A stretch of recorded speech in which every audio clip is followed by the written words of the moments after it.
So, a quick little story. I've had this intern that was working for me, I would say, for the last 2 years as she was finishing up high school. It was just incredible. I had just moved to Tennessee and I met her through actually a builder, somebody that had built my house. And I had just never really seen an 18-year-old that was so innocent. Kind of struck me. I've never seen an 18-year-old that was so innocent. I mean, she is so granola. I'm talking about a girl that didn't want to go to college because she was going to miss her parents. When she opened our freezer and we said, oh, you can have anything you want, she was shocked to see so much ice cream because she doesn't consume that amount of sugar. Her parents don't let her consume that kind of sugar. And she thinks that peanut butter is the ultimate sweet, the ultimate treat, because it's not really a sweet, the ultimate treat that you could have. And, she helped us out also on a few nights when we needed a babysitter. And I met a few of her friends who also helped us out as we were transitioning here. All of the girls are like that.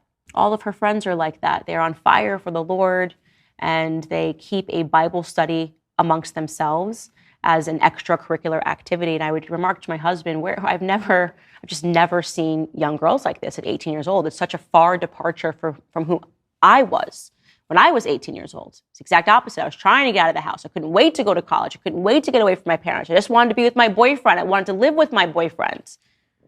So you come down to Tennessee and you meet people, and it's just, you can find girls like this, just these good girls.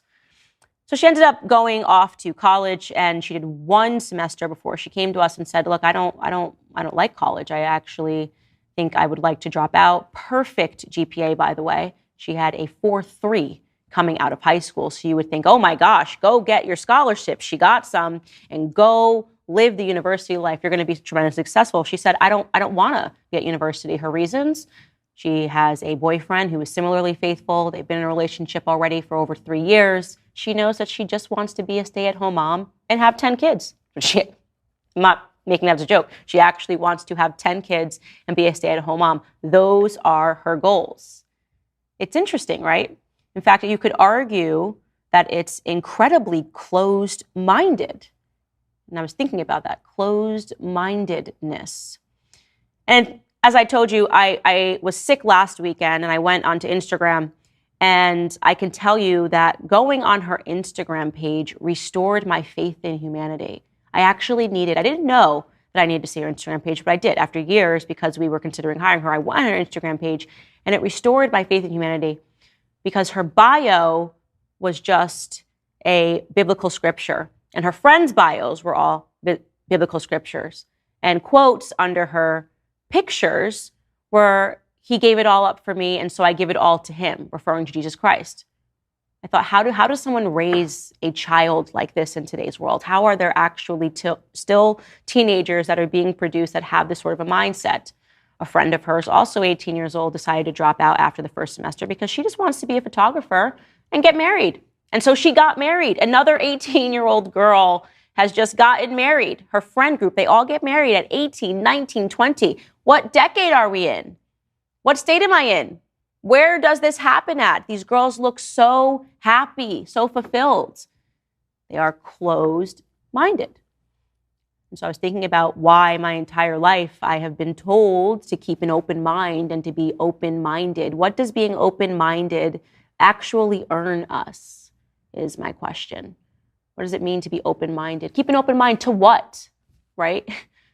To more worldly things, to more secular things. When you keep an open mind, where does it land you? I would say that it probably lands you very open to sin, to continually sinning, right? If you keep an open mind, go to college, that's where you learn to binge drink. I'm not saying it's all bad. What I am saying is that when you keep an open mind, there are a lot of bad things that can enter that open mind. And I think that the consequence of so many people aspiring to open-mindedness is what we're seeing today in society.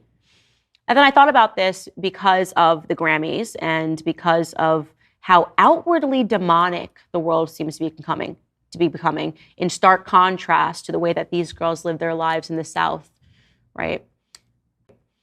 I thought about Kim Petras, and I thought about Sam Smith, and I thought about their demonic performance, and I thought about the fact that this stuff enrages me when I see it on display. And yet these girls seem to be entirely non-impacted from it because they keep a closed mind. They're not interested in it.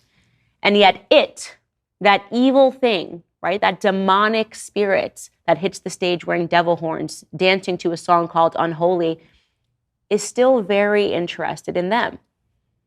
The open mind is interested in the closed mind. So